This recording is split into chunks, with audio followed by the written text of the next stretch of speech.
Je suis dans le laboratoire d'informatique et système, qui est un laboratoire d'informatique notamment, et puis d'automatique. Et je fais de la recherche en apprentissage automatique, qui est la branche de l'intelligence artificielle qui actuellement génère beaucoup de buzz. Voilà, mais je fais de la recherche là-dedans depuis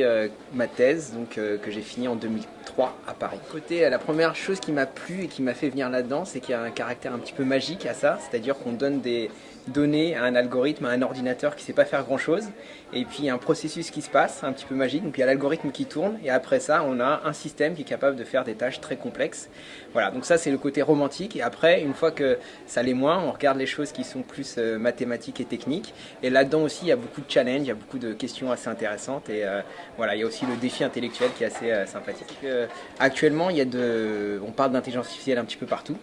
et je pense que c'est vraiment important de raconter aux gens qui s'y intéressent, et maintenant tout le monde s'y intéresse, de quoi il s'agit, quelles sont les problématiques, comment ça marche, qu'est-ce qu'il y a derrière, est-ce qu'il y a vraiment un truc magique, est-ce qu'on doit craindre l'avènement de l'intelligence artificielle un petit peu partout, ou alors il y a des contrôles à voir. Et puis c'est aussi important de dire que finalement si le cœur de l'intelligence artificielle se trouve plutôt en mathématiques et en informatique, finalement aujourd'hui il y a tous les domaines qui sont concernés par les avancées